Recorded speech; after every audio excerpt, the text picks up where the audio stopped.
Sir ಬೆಂಗಳೂರಲ್ಲಿ ಹಸಿರು ಧ್ವಜ ನಿನ್ನೆ ಶಿವಾಜಿನಗರದಲ್ಲಿ ಆಡುತ್ತೆ, ಈಗ ಜಯನಗರದಲ್ಲಿ ಹಸಿರು ಧ್ವಜ ಹಾರಿಸ್ತಾ ಇದ್ದಾರೆ.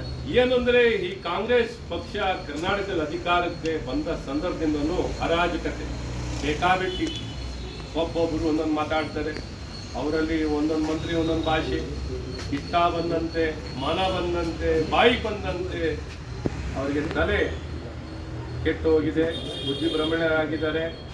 ಯಾವ ರೀತಿ ನಡವಳಿಕೆ ಬಾಯಿ ಬಂದಂಗೆ ಹೇಳ್ಕೊಂಡು ಎಲ್ಲಿ ಬೇಕಾದ್ರೆ ಏನು ಬೇಕಾದ್ರೆ ಮಾಡೋ ರೀತಿಯಲ್ಲಿ ಅರಾಜಕತೆಯ ವ್ಯವಸ್ಥೆಗಳನ್ನು, ಕಾನೂನು ಸುವ್ಯವಸ್ಥೆಯನ್ನು ಕಾಪಾಡೋದಲ್ಲಿ ಸಂಪೂರ್ಣ ವಿಫಲರಾಗಿ ತುಷ್ಟೀಕರಣದ ರಾಜಕಾರಣ, ಸಮಾಜವನ್ನು ವಿಭಜನೆಯನ್ನು ಮಾಡೋದಲ್ಲಿ ಕಾಂಗ್ರೆಸ್ಸಿನ ಸಂಸ್ಕೃತಿ ಪಾಲನೆ ಮಾಡೋ ಮೂಲಕ ಇವೆಲ್ಲ ಎತ್ಕಾಣ್ತಿರೋದು. ಜೆ ನಗರ, ಶಿವಾಜಿನಗರ, ಇನ್ನೊಂದು ಕಡೆ ಶಿವಾಜಿನಗರದಲ್ಲೂ ಇವತ್ತು ಈ ರೀತಿ ಮನ ಬಂದಂತೆ ಇಡೀ ರಾಜ್ಯದಲ್ಲಿ ಒಂದು ದಿಕ್ಕಲ್ಲಿ ಕಾನೂನು ಪಾಲನೆ ಮಾಡಿದಂಥ ಭಾಗವಧ್ವಜವನ್ನು ಹಾಕಿದಂಥ ವ್ಯಕ್ತಿ ಮೇಲೆ ಕಾನೂನು ಕ್ರಮ.